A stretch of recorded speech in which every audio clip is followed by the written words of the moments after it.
Hey guys, this is Chesney Hawkes here. You are watching My Hammers 11 with the one and only Russ.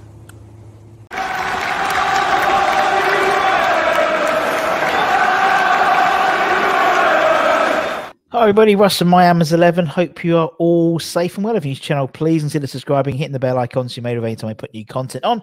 As always, I'd like to thank our lovely channel sponsors, Untitled. Check them out in the description below. So we've got a really good, really interesting guest today, haven't we, Martin? It's Martin Osborne. How are we, Martin? How are we at the moment? I'm fine, thank you, mate. I'm keeping well. Hope you are. Yeah, keeping well. Got your health, and that's the main thing, isn't it, at the moment? That's all that matters at the moment, mate. Big time. It is. It's a strange world we live in now, isn't it? It's a strange world. When will be normal? What will be normal? We don't know. What's going to happen in this weird world, isn't it? So, yeah, all forgotten at the moment. It is.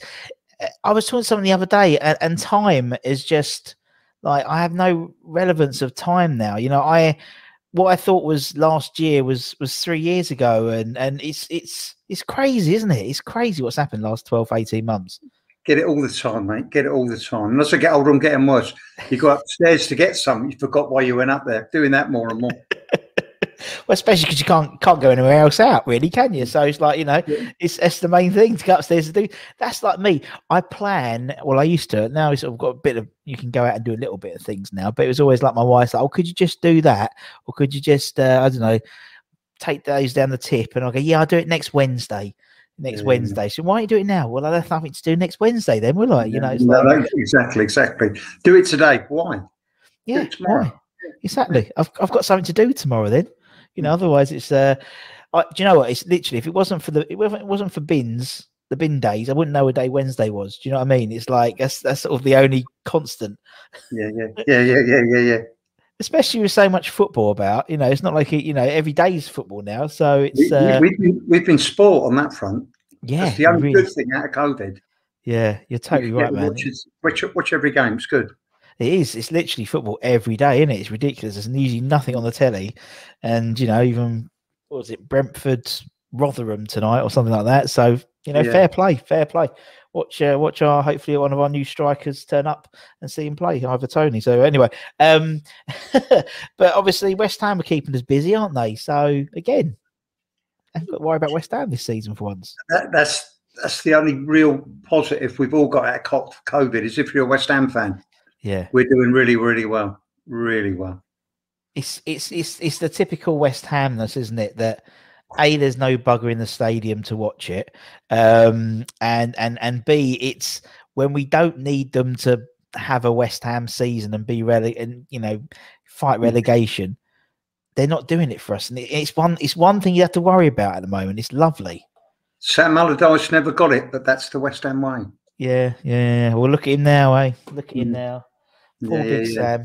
But you know he's gonna turn. You know he's gonna get his boys turning up when they play us in a couple of weeks' time. Oh, you know, for sure. You know, just to stuff one in this because because it's Big Sam, and it's Big Sam. Although to be fair, you know, I was talking to someone about Big Sam the other day, and actually, since obviously, you know, at the moment this team is a team. It's got a plan. It seems that Moyes has got like a vision of what he wants to do with the team. And I can't remember a team having that. Probably the last one was Big Sam. Big Sam had an idea of how to get, you know, this is the team I need to get up. And it's quite pragmatic. It's not particularly entertaining, but I'm going to buy the right players to fit the jigsaw. And it seems Moyes is doing the same thing. Do you know what I mean? So that's all old school manager mentality, which I think we've benefited from, obviously, because this team is, you know, compared to, you know, I mean, last season Pellegrini was in charge at the beginning. I applauded that when it happened. Like Me too. Yeah, that all went pear shaped. But Moyes, I wasn't sure. I'll be honest. When he came back, I wasn't sure. But I'll hold my hands up. I was wrong. He's doing a fantastic job. Fantastic. It's nice when that happens, isn't it? You know, a lot of people. It's like with him and when we got Craig Dawson in, and everyone's like, "Oh, who?" And everyone's like, "Do you know what? He's been obviously a bit dodgy, but he's been brilliant throughout his time." And it just seems to have a team. Do you know what I mean? It's like an old school mentality around us, and I love it. I love the fact that, you know, I mean, even someone was talking to me about the last season at the Bowling, sort of the Payet's squad, but it was basically, no disrespect to anyone else, but it was Payet and 10 others, you know, and it seemed like the plan was give it to Payet, you know, and when Payet wasn't in the team, we looked shit. But this team, you look at the Pellegrini signings, you look at Anderson, and Bella, that failed so badly, and then you look at Souček and Soufal that have been fantastic, brilliant signings. For me, two of the signings of the season in the Premier League, let alone what we did at West Ham. Definitely. And considering, you know, the price of them paid for half an Anderson. You know, so there or thereabouts. And again, the same thing when Soufal came in, you know, when he turned up, we're thinking £5 million for a right back. Well, what's this? We can't, you know, you can't get £5 million. He's been the best right back at West Ham for me since Ray Stewart. Honestly, I rate him highly. No, I totally agree. And he's my pick for Ham of the Year. He won't win it because he has what I call the Tim Breaker-ism about him. He's always there getting a 7 out of 10, but because he always gets a 7 out of 10, he doesn't get sort of the plaudits. But I just think one this year would be, for me at the minute, I've still got to see Souček, Rice or Koufal. Definitely. One of them will win it. You can all name different players, and I think this year we'd all agree why you'll say nominating that player, but equally we'd probably have a different player. It's one of those seasons. Some great performances. Jesse Lingard. Who expected that? Wow. Do you know what? That was my Craig Dawson moment. You know, when I first heard that Jesse was going to be signing, I was thinking, really? He's going to be a disruption. We've got a team spirit. But do you know what? Yeah, brilliant. Do you know he's coming? And I think my vision of Jesse Lingard was the petulant child 5 years ago. You know, not this guy. And this guy is exactly what we need. He gave us a bounce. It's a bit like a new manager. You know, when you get a new manager and you get that bounce. You know, we were a little bit flat, I think, before Jesse came in, and just his energy, you know, on the pitch, but also off the pitch as well. And yeah, there's a bit of a showman about him as well, which I suppose I didn't like it so much before, but when he's doing it in West Ham, I suppose you'll love it. It's the same as when we used to have a bastard player, you know, like an Arnautovic or someone, and you hated him when he was playing against you, but when he was playing for you, you loved him. I think Jesse's that type of player. Yeah, I agree with it. Thorn in the side of many teams, and fingers crossed, you know, he's here next season, because I just think he's, and I think he's, you know, a lot of people say look at his age and stuff, but I mean, he hasn't played a load of games. You know, he's not like, he's played about 100 games less or so than Harry Kane, who's roughly the same age. And, you know, he's got plenty of miles on the clock as Jesse. And, I think he's just brilliant. And I think he's integral to try and get in the summer. So I just hope he's here for the football, not for the money. You know, the money they earn nowadays. I know for a fact he could go back to Man United and earn a lot more money, but he wouldn't be a regular. No. If it's true he wants regular football, he will end up at West Ham, or heaven forbid, someone like Leicester City or whatever. But the guy should be playing football. There's no doubt about that. Yeah, and I think with Jesse as well, I think there's a lifestyle thing as well. So it is living in London as well, but he's leaving. You know, hopefully it seems that he's really enjoying his football. He's got back into the England squad, contention for the Euros, you know, in a matter of months, really, since being a Man United reserve, basically. And so things like that don't go unnoticed by players. He kept himself super fit, didn't he? Yeah. He didn't lose his touch neither. You know, when players come back, they've been out for a while, they need 3 or 4 games to get the touch back, match fitness, and all the rest of it. He just seemed to hit the floor running and never stopped. I mean, that game, the Villa game where he scored, he scored 2, didn't he? It was first time since Sinclair to do that, and just looked like he hadn't stopped. He was playing regularly all the time, and so mark of a good professional, isn't it? That he's match ready when he's needed. Yeah, and he just again slots into the team nicely, and you know, and obviously with Rice, and they have a bit of banter, and you know, there just seems to be a real nice buzz around the place in terms of the team, and it's nice. It's nice because you know it was a hostile place, you know, 18 months ago, and now the world's flipped on its head, and you know, when everyone can go back to the stadium, they're going to be, I think a lot of people are going to be quite appreciative of football and going to see football again, and maybe give people a little bit more leeway than they used to. Do you know what I mean? Because, you know, they've got this season, a team they're proud of. So we'll see. When we come out of all this COVID, we should all be slightly different people, because you should think about it, and we sure as hell have had time to think, all of us. Yeah, true. And definitely come out a lot cleaner. Do you know what I mean? It's like I've never cleaned so much in my life, and now it's just like it's you're not so a dirty person, but you know, like all the sides all the time, and that's great. You know, that's not a bad thing. That ain't a bad thing to be a bit more clean. It's highlighted some more things that do need cleaning in the Premier League, and six of them showed their hand last week. They need cleaning up a bit.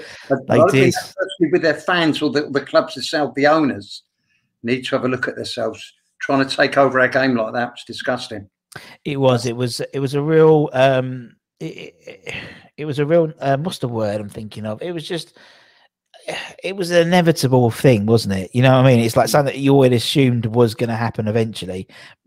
If all these sort of non-necessarily football fans looking after the clubs or owning the clubs, then it was hard. It surprised me it's taken so long, to be honest, if something like this happened. I think as fans, we'd all accepted. We've accepted for a number of years now that football is a business now. To us, it's our passion. It's what we breathe. It's what we eat. You know, we just follow. All of us follow our clubs passionately. Yeah. And I thought it was coming. I must admit that they were going to try and do something, but Sky and BT they come out of this as holier than thou, but they've created the Super Six by showing all their games, giving them more money. It's true, and you know, obviously they were very critical of the things because they didn't get any of the rights, did they? So it's like, you know, it wasn't for the and obviously Gary Neville comes out and things like that, and you know, as you said, they were sort of the problem originally, you know, and it's difficult as well because, you know, it's people are saying, "I'll kick them out," and there's no way because, like, you know, because a sponsor isn't of the Premier League or whatever. He's not gonna sort of spend as much money if one of the biggest clubs in the world isn't in the Premier League. You know what I mean? Well, so it's always like most people. I know a few Man United and Liverpool fans, and once I've spoken to them, they're disgusted. They are, In a way, they're ashamed as well, and they've got no need to be. They didn't do it. No, they didn't do it. You're totally right. Everyone was just my camera best, but no, you're right. Everyone we've had on the channel who's been one of the Greedy Six, and they're all gutted, like that it's their club, and it was nice because it was nice to us for be holier than thou, wasn't it? So come and support West Ham. Come to the dark side. You know, it's great. You've got to ask the question: how did Spurs get in that six? I know. Leicester City, yeah, I get it, but Spurs, no way. No, I know. I think because they basically they have the most debt in the Premier League, isn't it? Something like that. They have like anything going sniffing to try and get a bit of money back in, bless them for their stadium. But that was obviously the ironic thing, wasn't it? Spurs, and obviously them to unfortunately lose the Carabao Cup fight. Oh, poor old Spurs. It's heartbreaking. It does mean obviously 7th gets into Europe now. So that could be a poison chalice, though, Russ. It could, and I think, but I think it's one of those things where the West Hamness in us is always like we don't. Oh well, our squad's thin enough, and But the other side is, oh fuck it, let's just go to Seville and just see. This is the West Ham in us because I'm old enough to remember in the 76 Cup Winners' Cup. The first round of that, when it was home and away, no leagues or nothing like that. Yeah. Home and away. At half time, away in the first leg to Den Haag, we were 4-0 down in the first leg away. We got it back to 4-2. We scored 2 goals second half. I believe it was Billy Jennings, not sure. But anyway, we brought them back to the bowling and we sorted it out. Yeah, we went through. But 4-0 down at half time in a competition, still went through. If Man United or Liverpool or someone done that, you'd be forever and it ran down your throat. They'll be still putting it on the older DVDs or whatever, wouldn't they? They'll be still living off that. Yeah, I mean, for me, Europe it'll be a lovely thing to have, just because it's like for a lot of fans as well. You know, it'll be a nice away trip. Because hopefully we will all be able to move by then and travel. Most people have their jab. Everyone should have their first jab by then. So, you know, it's I mean, personally, honestly, I think, you know, a bit like when Pellegrini came, I think we sort of were about 4 steps ahead of where we should have been. Do you know what I mean? It was almost like a real step change. I think if we go into the Champions League, it's brilliant, and you know, I'd love it, but it's far too early for us. I would like it, if nothing else, for my 2 sons. My eldest son, Stuart, he was born in '87. Yeah. My youngest son, Sean, was born in 1990. So they followed West Ham all these years. They've never had too much to cheer about. No, I mean, they're passionate Hammers, but at least in my lifetime, I've had a little bit. Yeah, we've won a few trophies, mate. You know what I mean? And them days are so special. They probably mean more to us than the 9 Premier Leagues, whatever's Man United have won. Oh, totally. We take it for granted, whereas to us, it's really special. Yeah, totally. Exactly. I mean, the fact is, you know, we still, you know, revere a team that finished 3rd. Yeah, yeah. Do you know what I mean? It's like, when you think about it, it's like, okay, well, you know, it just shows how we haven't, you know, how, you know, we never win bugger all, and you know, you finish 3rd, and we still, you know, put these guys in revere. So, yeah, it's. I mean, what will be will be. You know, we've got 5 cup finals left, and we'll have a go. And as long we've as had a great season, no matter what. And if I'd have said even 6 months ago, right, we're going to be here, you'd have just snatched my hand off. You wouldn't believe it. Yeah, you'd have thought I'd been really drinking too much. Really, you know, you need to lay off it a bit, Mike. You're going too far. It's so true. It's so true. Particularly at the beginning of the season, when obviously we lost to Newcastle, and we had that run of games down for, we're not going to get a point before Fulham, and it was as you said.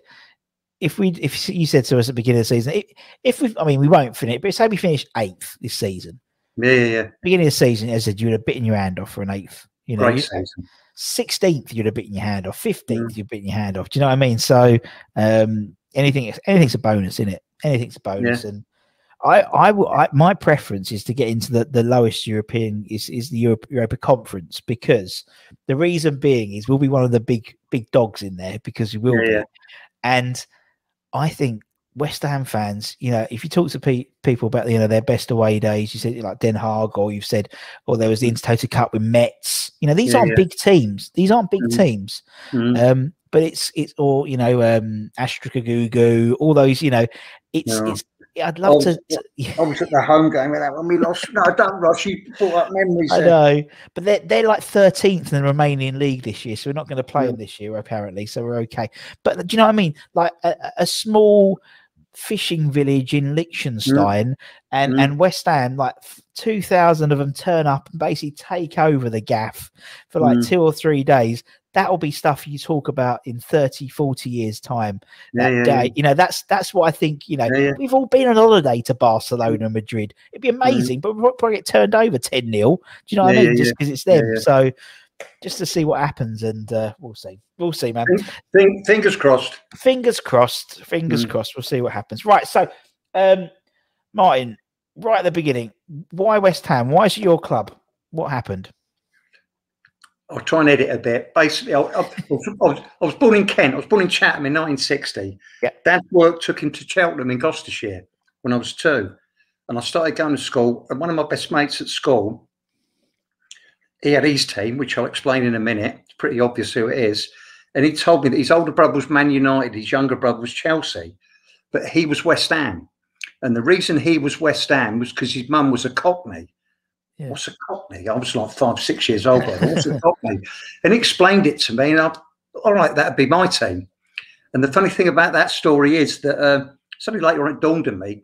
My mate at the time, my best mate in the early years of my life, name was Martin Peters.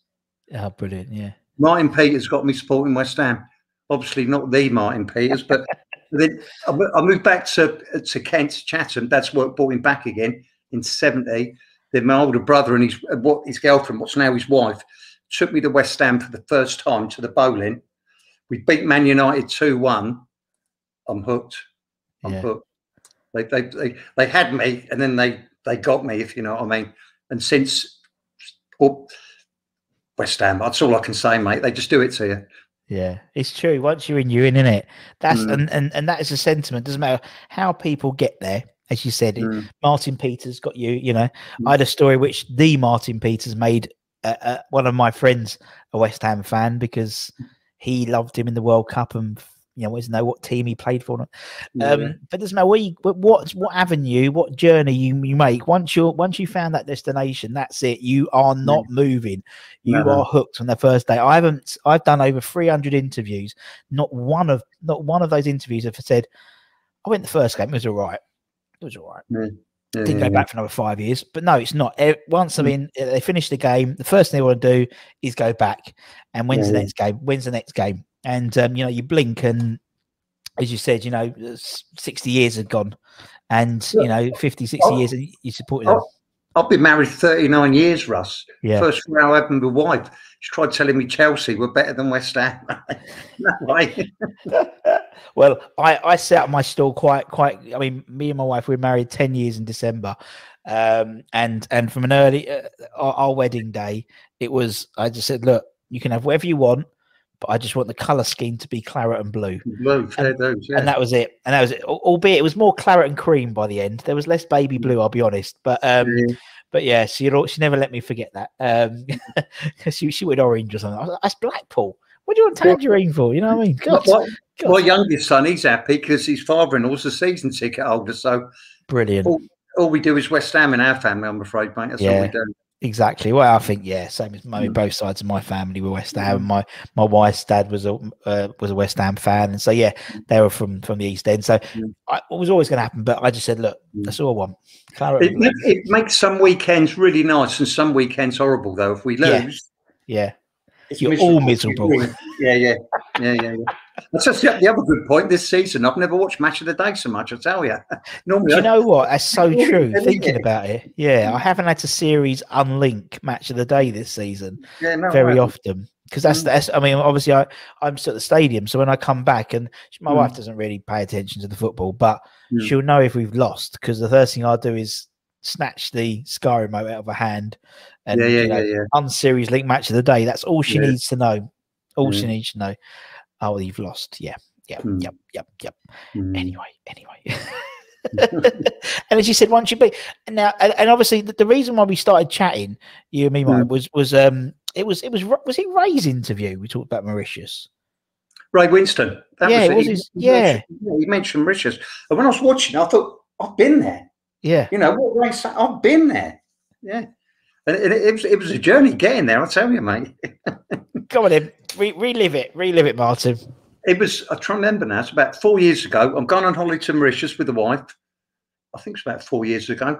Again, time, Russ, Yeah. And we, as we were going, I think it was the day we left to go there, one of my sons sent me a picture message that was it looked like a club shop, West Ham on the front of it. And it looked like, do you remember in the old non-league football grounds, they'd have the little club shop, it'd be like a little white hut sort of thing. Something like that. And here you are, Dad. Apparently this is in Mauritius. See if you can find it when you get there. Well, maybe that's a challenge, and it's West Ham. But anyway, we got there. We arrived on holiday. First day, we met a lovely couple. Guy's named Keith Williams. And turned out he lived local to us and got on well. Oh, I love it. But Keith is part of the story, because we're walking around the hotel one day. We went to see him for a couple of days, just getting our bearings and whatever. And he stopped me and we had a little chat. And he said to me, "What book you reading?" I said, "This Clyde Best." I said, "If you read him, he's one of the first black players to play in the English game at top level. He played for my club, West Ham. Have you heard of him?" He said, "Have I heard of him? I'm a West Ham season ticket holder." Oh, I love it. I love things like that. Like it's always carry on. I love this. Carry on. Yeah. So I got chatting to Keith, and we met a big group of people in Mauritius, some really nice people, mate. Yeah. And the lads would all slope off every day, leave the girls sunbathing and chatting on the beach. We'd be off playing table tennis. And when we were up there, they're all local Mauritians. So I got starting to talking to people, and I got speaking to the tennis coach at this hotel. A really nice guy, very good table tennis, by the way. Don't ever play him. And I said to him about it, and he said, "Yeah, I know where it is." Anyway, I got the address and what have you off of them. And then it was a matter of, how do I get there? Mauritius isn't that big, but transport and everything's not like your normal Spain or whatever. And anyway, as the holiday went on, we spoke about hiring a car, because apparently that's a cheaper way get a small group of you. You can get a guide for the day, get a nice car, go out and do it. So, we've done that. And me and Keith were being wary because the wives probably don't want to do it on holiday, mate. They don't want to go and see a West Ham place. No. And the other couple that will come with us, Chris and Chantel, we had a chat with Chris, and we said to him what we wanted to do was when we go out for the day, because we agreed to book a car with these people, like 3 couples. Yeah. And we said to him what we want to do. And he said, Mark, I'm not bothered about football, but if you want to see it, I want to see it. Yeah. So we thought, good, we've got Chris on board. So we must be really careful with our time in here. And on the day of the tour, the guy turned up with the car. We all got in, and he's asking us where we want to go. And we said, we don't know. We don't know, Mauritius. First time here for us. And so he suggested a route, and everyone agreed to it, all 6 of us. And then I said to the guy, the driver, do you know where this place is? And he said, yeah, I know where that is. I said, can we see it today? And I'll try not to look at the wife and the girls. And he said, well, we can call in her on the way back if you want. And I said, oh, that'd be great. That'd be great. And anyway, we done the day. And on the way back, we were just driving along this small town high street. When I say town, very, very small. Yeah. And all of a sudden he stops. And we look to the left. They're selling fish on the side of the road. Look to our right. There's this West Ham shop. We jumped out and quickly put on our West Ham shirts. Me and Keith said, we'll be as quick as we can. Feeling bad, but desperate to do it. We went over there, and there was three guys inside. They were playing dominoes or cards or something. We walked in with our West Ham shirts. We were treated like royalty, Russ. Oh, they put it away. They showed their trophy cabinets. Well, mate, it's a lot better than ours. A lot better than Tottenham's. A lot better than ours. And they've done so much of that. And the guys, they were so good. And another good story on this one. We were in there, and my mate Keith's wife Ruth, she's looking at this guy in there, and he was the president of the club, or the chairman of the club, I think. Yeah. She said, I know you. I know you. Where have I seen you before? Anyway, cut a long story short, it turned out when they was in Mauritius 2 years before that, they'd been there. He was the waiter at their hotel. He'd been serving them their meals, and they never knew. And that big link with West Ham. And he said, I was your waiter 2 years ago at I can't remember the name of the hotel. Yeah. Small world, mate. Small world. Oh, I love it. I love stuff like that. And it's oh, go on, you carry on. If anyone ever goes to Mauritius, try and find that place, because, mate, they will be pleased to see you. They will be pleased to see you, and they'll welcome you. My wife wants to go somewhere like that, maybe. Can we just do a detour? Maybe do it for our 10th wedding anniversary. Do you know what I mean? Just like, might as well. The wife made me turn left on the aircraft, mate. It was even dearer. Exactly. What are we doing here? Mauritius? Nah, just pop it. I know a bloke, but no, I love it. And it's always, and the thing is, Mike, it is always West Ham. Do you know what I mean? It's always, it's like on holiday, as I said, I'm the same. I literally, my wife hates it because, like, my suitcase is full of West Ham shirts, because it's just easy, aren't they? Just throw around the pool and stuff. And if she hears a bloke with like an Essex or a Cockney accent, she's like, her eyes get rolled into her head, because she knows that I'm gonna be like mates with him by the end, like John, and he'll be like a West Ham fan, and it would be from Hornchurch, or it'll be someone down the road, or Upminster, or it happens. I remember we was on a cruise once, and my daughter was chatting to this little boy, and in the middle of the Mediterranean or something like that, and like the boy she was talking to was one of her mates at school's cousin. It's like all that. I love it. But it's always West Ham. It's always West Ham. There's always a West Ham fan everywhere. The next best thing, is digging out the bars when you get out there to go and watch West Ham. Just our last foreign holiday was in a place in Lanzarote called the Inn Place. Yeah. If anyone's ever in Port del Carmen, go to the Inn Place. That run by 2 former season ticket holders, brother and sister. Great bar to watch your football. Best one I found abroad. Cool. Nice to know. It's not only to talk about West Ham, we do travel, we do we do it all here. So nice one. I think that'll be a good thing to do is to compile a list. There must be those types of bars everywhere in the world. Do you know what I mean? Yeah. And it was almost like a Wikipedia thing. So you find out where you're going, right? Okay, well, there's a bar there. It's like in New York, there's a big West Ham bar, and obviously American Hammers. They've got all their bars in Fresno and Chicago and Philadelphia, all over the place. And yeah, that's a job to be done for someone who's bored. Next time, if we go into a third lockdown, that's something to do, isn't it? Yeah. September, when Boris is going to be anyway. Right, okay. I love that. That's brilliant. And then I want that story because, as you said, I remember you mentioning me as soon as that Ray mentioned it. He's like, I was up in there as well. I was like, brilliant. Like, let's talk about it. So we just glossed over with Ray because he was too busy talking about Sicily. Right, let's talk about your Hammers 11, Martin. So obviously, everyone we get on the channel, we basically ask them to put together an 11. Now, it can be based on whatever criteria you want. It doesn't have to be the best. It could be the worst. It could be the fans' favourites, whatever you want to pick, the most technical, whatever.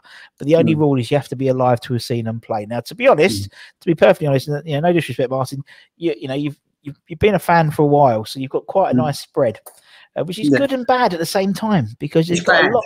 Yeah, it's bad for you. Because you've got too many players. Yeah. My son's had a far easier job when I had to chat to him about it. And I said, no, that's easy. And like they've got a great goal. They went for Ludo in goal, which I can't argue with. But you'll see in a minute where I go, and you'll go. Where are you going to go? Where are you going to go, Martin? If you're not going for Ludo, then you're probably going for Alan McKnight, surely. Oh yeah. No, actually, I'm going to be slightly different with you tonight, Russ. I'm going to be a bit naughty. I like it. I'm just not the captain. Go on in. Bobby Moore. Yeah.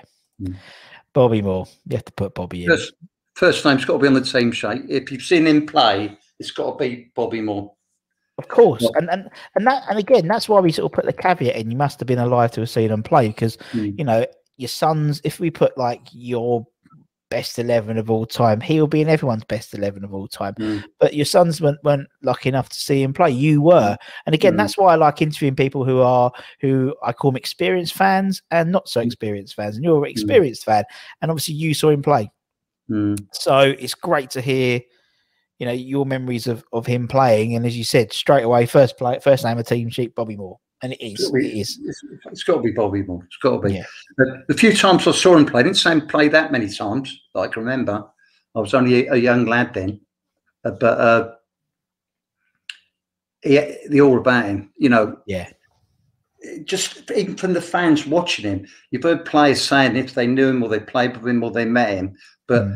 Even in the stands, you could tell when Bobby Moore was in the team sheet, there was only one other player, and he's in my team that had that effect on fans in the crowd, even before the team's announced. And I'll get to that, but we'll start with Sir Bobby. He's in. Definitely. The manager's John Lyle, by the way. I want a manager, John Lyle. Nice, yeah. In goal is Phil Parks. Parksy, yeah. Parksy, yeah. I mean, Parksy is just, if it's either for a certain generation, it's either Parksy or Ludo, isn't it? Based on whether some people saw him towards the end, and obviously they're two very different goalkeepers. Parksy was a big lad. Ludo was more both great athletic. Keepers. Yeah, both great keepers, but different type of keepers, weren't they? Yeah. Different types. Phil would always get the nod for me. Great keeper. Great keeper. And a top guy. Yeah, I've had the pleasure of meeting him as well. Really nice bloke. Really nice guy. When everything calms down with this virus thing, I've been promised an evening with Phil Parks in his bar, and we're doing like a proper live one. So it'd be brilliant. That'd be great to see, mate. That'd be great to see. Yeah. No, he's a great guy. We've had Marie, we've had his daughter on, and she's the right giggle. So we'd have a laugh. But we'll put Parksy in. God bless him. All right. So who's next then? Who's next on your team sheet? Well, I'll give some of it away, Ray. So I'll go with me right back. I'll go with Tonka, right back. Ray Stewart's got to be for me. My age. He was consistent. Yeah. Consistent. And if you got a penalty, you got a goal. You knew it. You know what I mean? You knew it. And I think with Tonka as well. And again, it's nice because there's parallels to this season, I think, in some respects. I was actually no, that sounds so wanky. But when I was talking to Ray the other day, right, and we was talking about this team, and we was talking about this season, and he said, "Now's where it counts in terms of you got injuries, you have players playing out of position.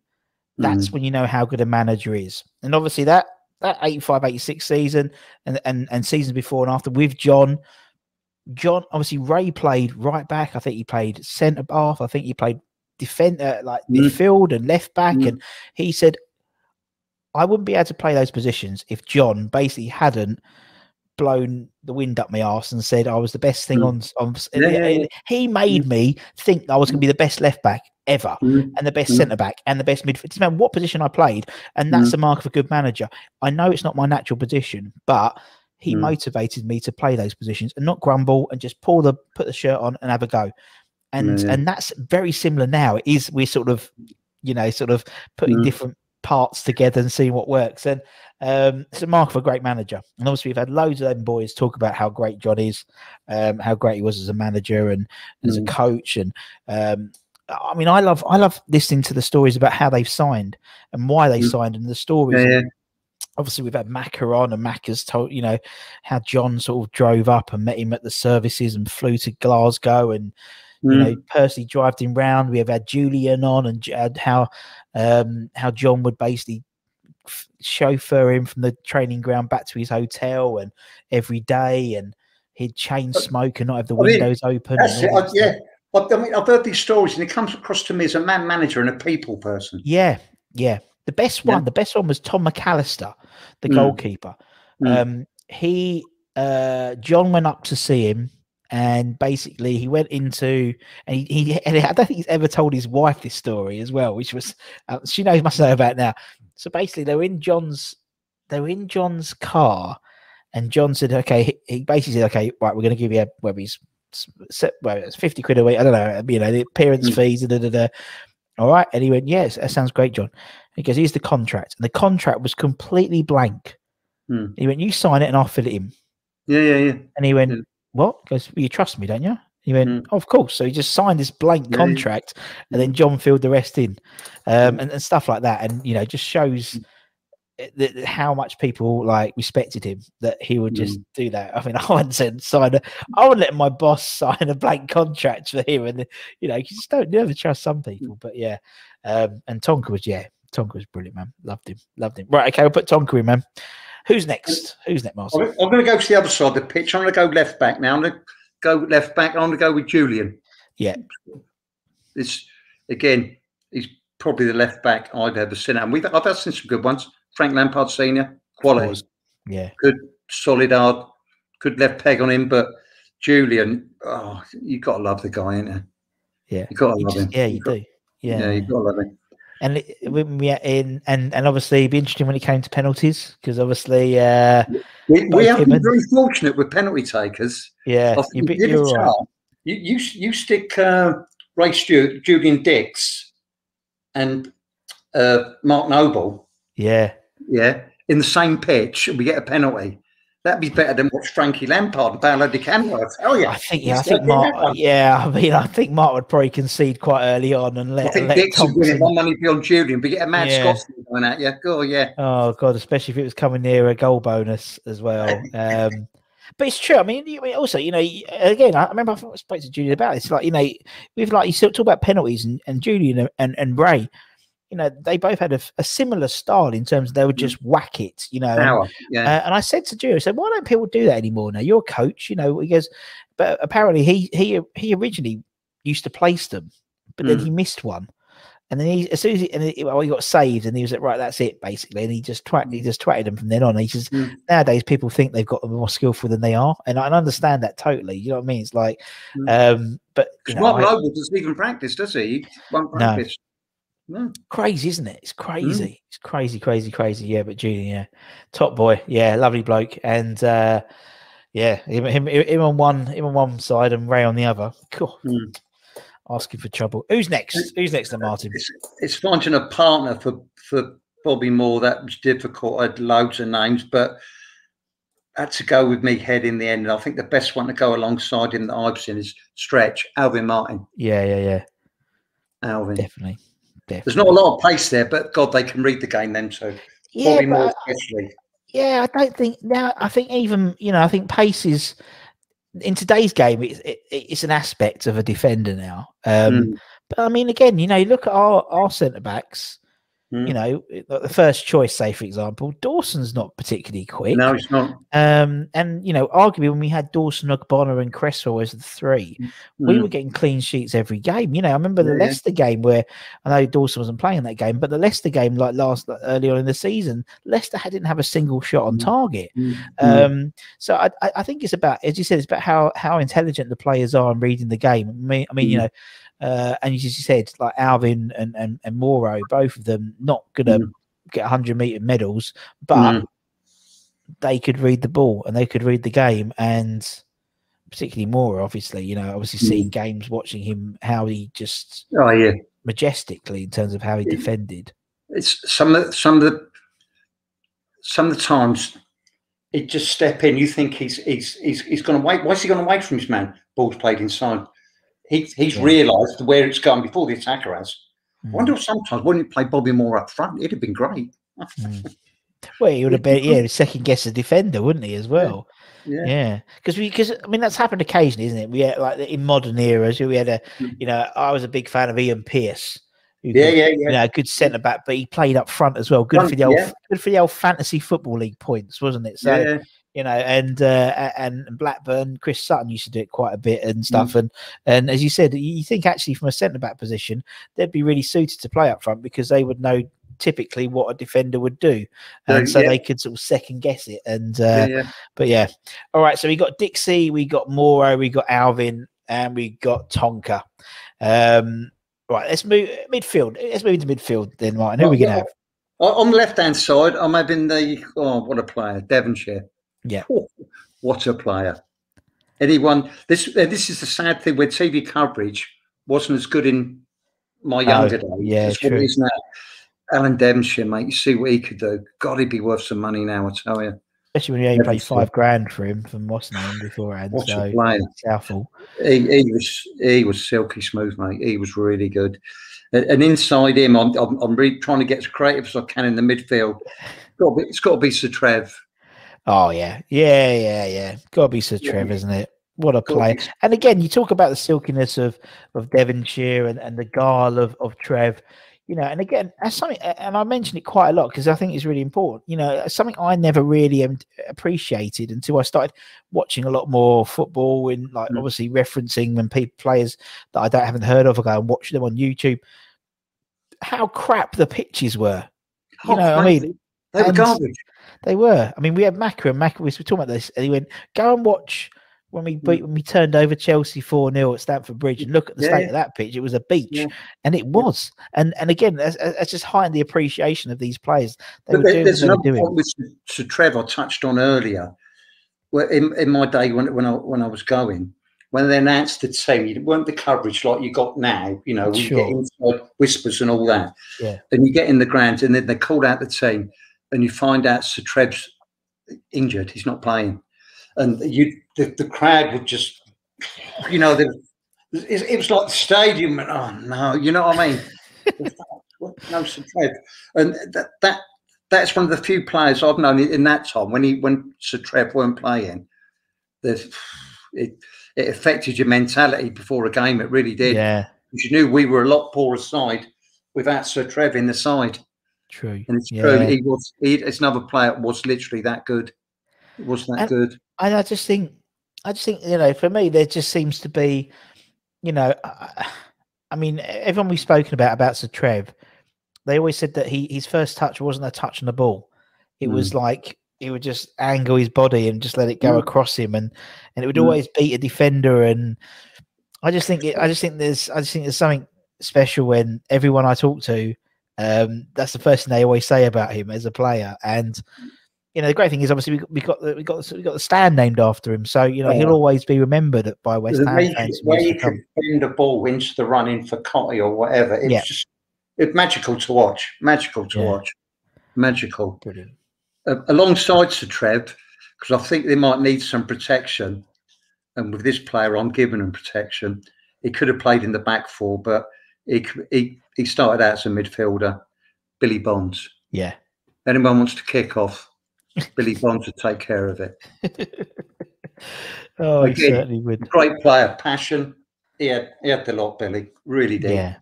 Really, a lot of these are real definite, like 110% player. In a way, reminds me a bit of Julian Dix with his attitude to the game. Yeah. You know, just give it everything. And Billy Bonds, he is West Ham. And he knows if you're having a bad game, as long as you're trying your all, the fans will forgive you. That's that, and you know, it's a relatively. I mean, as you said, we joking told about, you know, speaking about the West Ham way that old Big Fat Sam said. You know, it's exactly that though. It's not exactly a way. It's basically having a go. And if you're, you know, it's not your fault if you're not skillful enough. But you know, if the managers think you're worthy enough to wear the West Ham shirt, you have a go and you put it on the pitch. And as you said, if we lose and you've had a go, I remember like Man City this year, you know, away, you know, that was the most, we lost 2-1 or whatever it was. And like everyone on Twitter was like, oh my God, we were so unlucky. The Newcastle game the other day, you know, we fought back to obviously just lose 3-2, but with 10 men and, you know. We haven't done that last year though, Russ. Do you know what? There's so many of those this season though. Brighton at home, I think over Christmas, it was 2-2. We'd have lost that game, and various other games we would have easily lost. I mean, the Newcastle game, we would have lost 5 easy, you know, 4-5. We'd have put past us. Our heads would have gone down. It's a different team, but you're right. All it is about putting, you know, 100% in, and you know, and again, it's great that this team never dies as well. The team we got now, it just, you know, if we go 1-0 down, I'm like, yeah. You always think there's a goal in us. There's always a goal in us this year. It was unlucky Saturday, but yeah, it will happen. It will happen. And it happens. And that was only 1-0. Yeah, exactly. And again, you know, whether it was August or whatever, if you said, right, we're going to be disappointed that we lost 1-0 to Chelsea. To be honest, in previous years, that's a result for us to only have lost 1 goal, you know, and us be disappointed. I thought it was worth the draw Saturday. It wasn't the best games. I thought we were worth a draw. I thought second half was a lot stronger. We seemed to.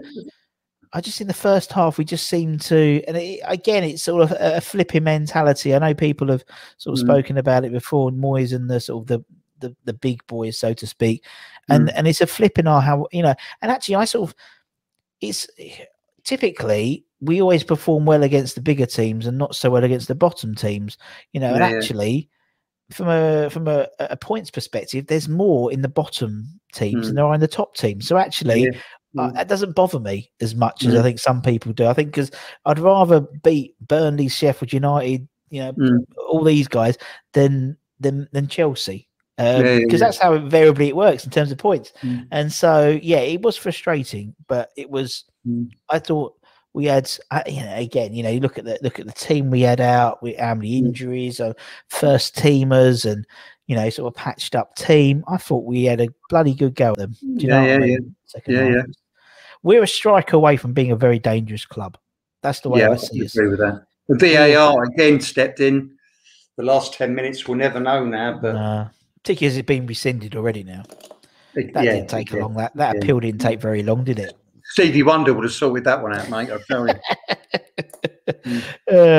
Yeah, it didn't take very long at all, that VAR. But funny enough, wasn't it? It was, and then obviously the penalty, you know, from with Aspilicueta as well. You know, it's, but you know, we get them. You know, I think also you make your own luck as well, and we've had a few where we've got away with it a bit this season because I think we are playing better. VAR come round to us a bit, and I thought so.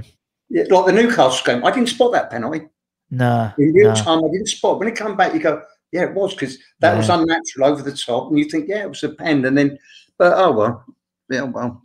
It does even itself out. I know it always seems. I think it always seems the ones against us always hurt us more. But actually, at the end of this, if you probably laid out the ones which went against us and one which went for us, it's going to be quite similar, I think. Yeah. And actually, you know, I was listening to a referee talking about VAR the other day, and he says, look, you know, if it's 1 centimetre off, it's 1 centimetre off. You know, that is, I know it's ridiculous and it's a thumb, but it's offside, you know. Add to worst ones this is what I don't like about VAR. Well, it's not VAR, it's the people that are managing it.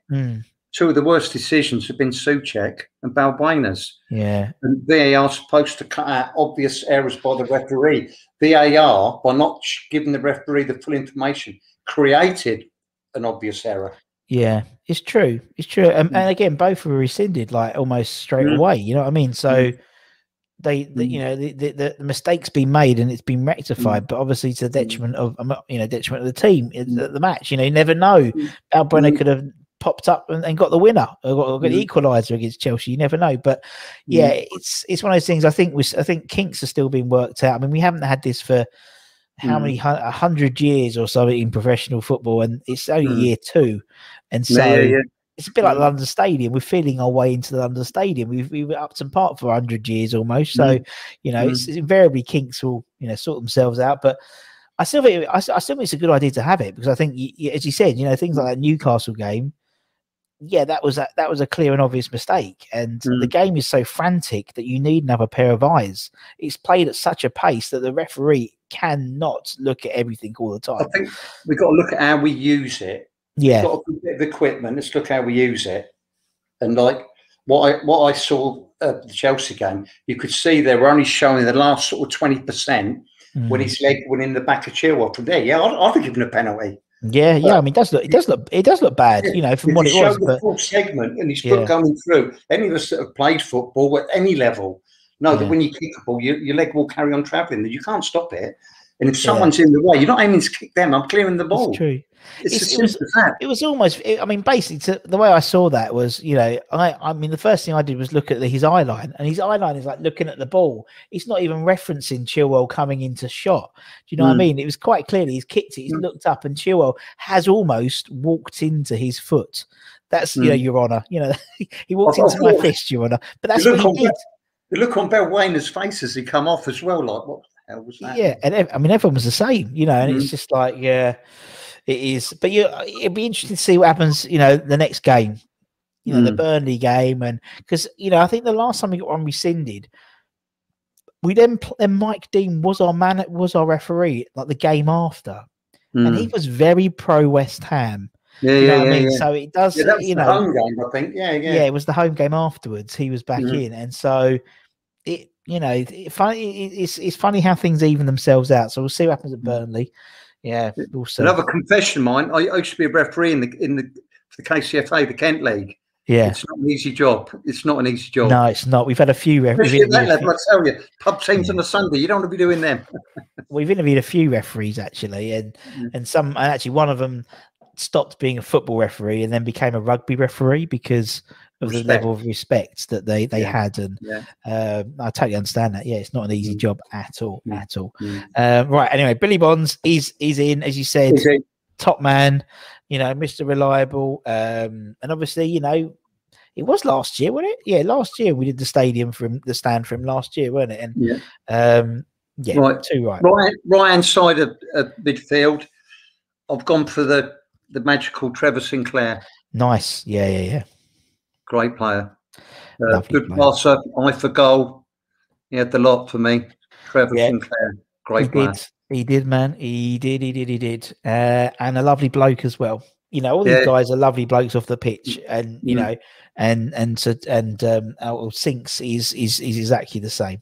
And again, they all love the club. Everyone still loves the club, who's obviously still with us, and it's lovely to see. Obviously, we've had I think we've had over 70 players on the channel or something like that, and every one of them has said how much they love their time at West Ham. Even if it was like we had Clive Clark on the other day. He only played 3 games for us, but we chatted for an hour about how much he loved West Ham and all this stuff, and he was only there for a season. Off topic again, going on holiday, I was approached by a West Ham player in the lounge at Gatwick because I had a West Ham shirt on, and it come over. I didn't recognise him at first. Brian Deere. Oh, Deere come over and said hello. Yeah. Oh, good. I thought they actually understand why I was shaking. Yeah. Brian Deere. Brian who? I'll go away, love. Just leave me alone. Yeah. My wife's done that. Yeah, my wife. Brian's a lovely guy. We've had Stag on. Yeah, he was trying to get me. He's like my little agent. He gets all the old players. So he just texted me another one yesterday about another player. Lovely fella. Yeah, he's a lovely guy. Lovely guy. He's desperate for me to go to Leon C to go to the cockle shed with him. Yeah. I don't like them. But anyway, I might go and just sort of, they're lovely, throw them over my shoulder and see if it could be worse. It could make you eat the jellied eels, mate. Oh, just don't see the point. I'll be honest. Don't even like pie and mash. I'm proper not a West Ham fan.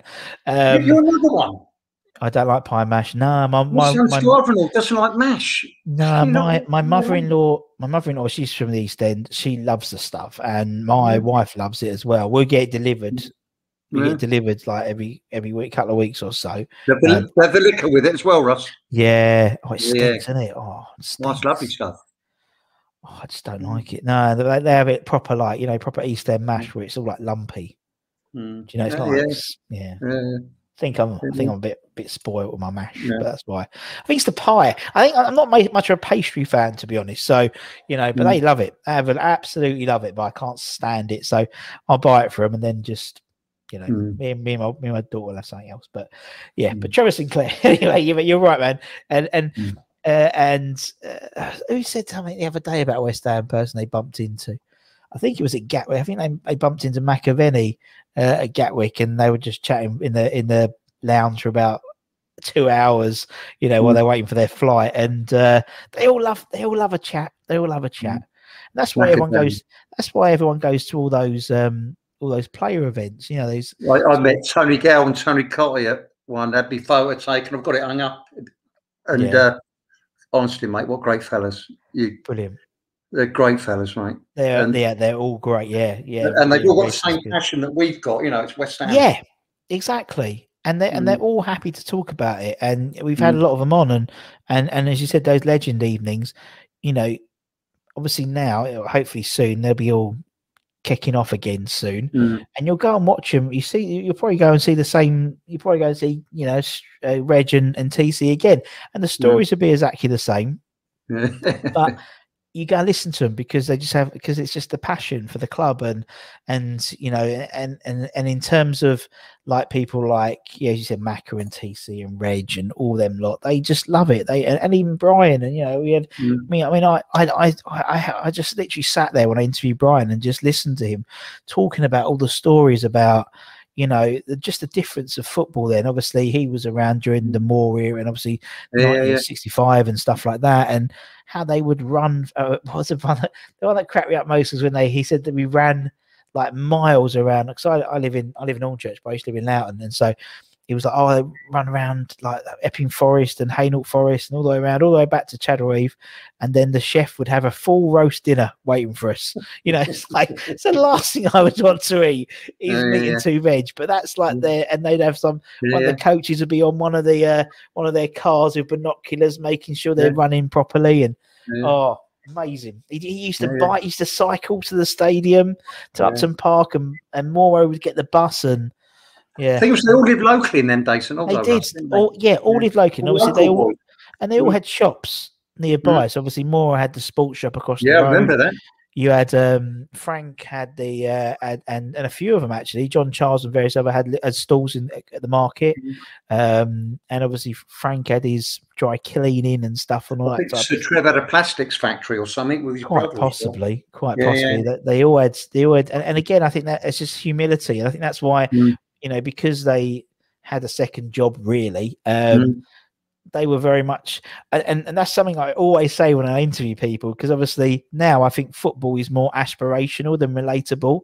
Back then, you could walk into the pub and it wouldn't surprise you if Ray Stewart was in there, or Billy Bonds wouldn't drink because he'd be at home with his kids. But walking in and seeing someone at the bar or someone walking in, and it's just normal. The most exciting thing was walking around Loughton, because they always live in Loughton, and all the footballers or Tottenham, and seeing a player. Yeah, sorry. Yeah, so I'll get demonetized for that. But yeah, like seeing a footballer, walking down the street, it was so exciting, and that's something which I don't think kids get now, because there's so much money in the game that they don't live in the town. They live in apartments and good luck to them. Good luck. There's nothing wrong with that, but it just means.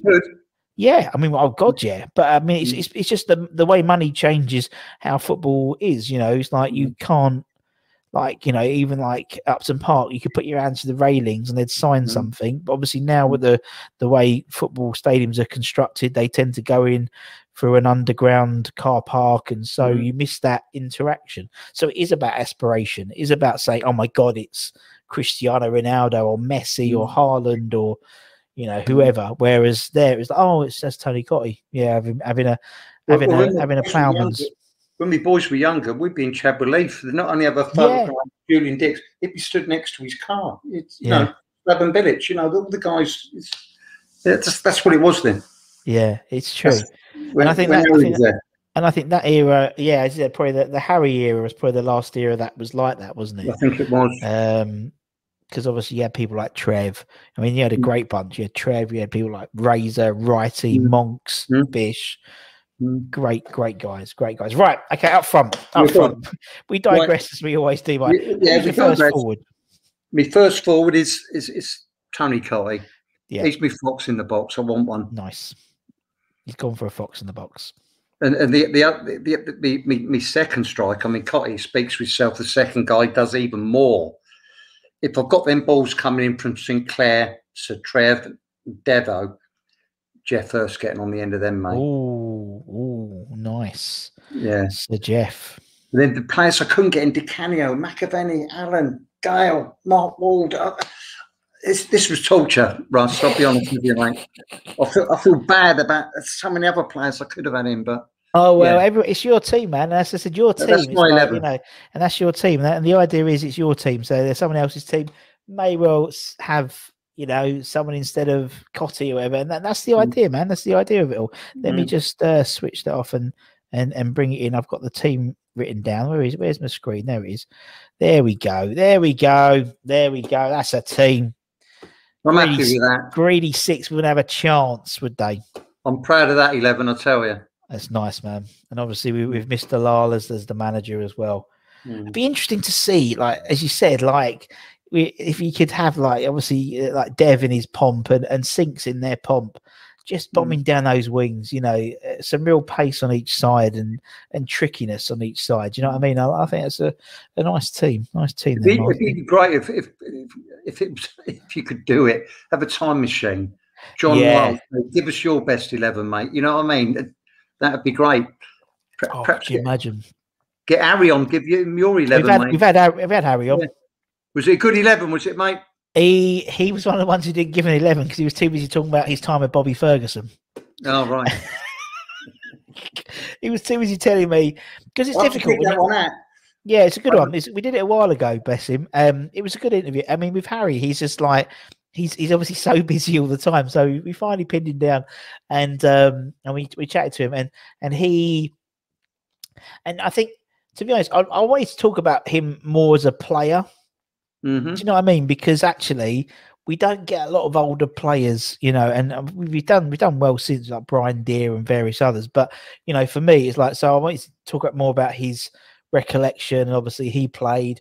You know, he was around the squad with the World Cup boys and what that was like. And he started talking about Bobby Ferguson. He went on for about 20 minutes, and he's like, "Oh, I've got to go in a minute, Russ. I'm really sorry. I've got time to the 11." Don't worry. But yeah. He's a good lad. But Harry's nearly 11.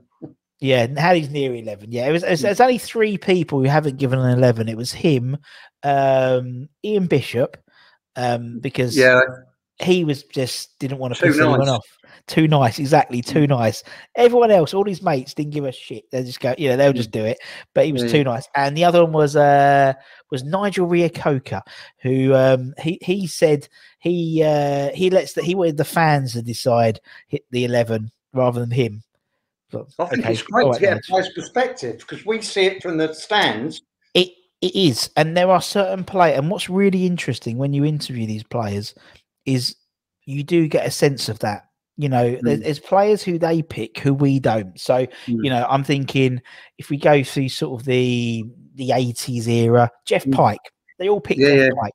They all pick Pikey.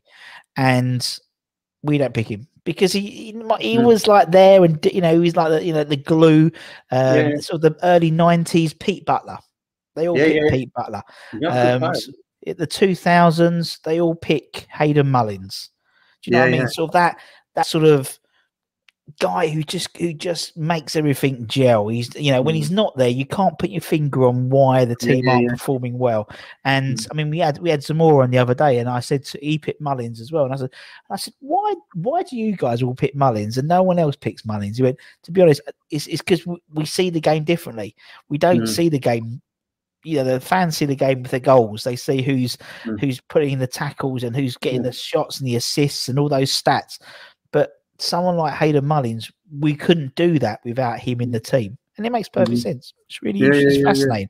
I find it fascinating, man. But anyway, Martin, it's been lovely chatting to you. I'm really glad we got the Mauritius story out of you because it's a great story, man. It's a great story. Cheers for that, Russ. It's really good fun. And obviously, thanks for time, mate. Absolute pleasure, man. Thanks to everyone for watching as well. For myself and for Martin, take care, everyone. Stay safe. Wash those hands. Get those jabs. When you get your appointments, come on, you irons, and I'll see you again very, very soon. Take care, Russ. Cheers, mate.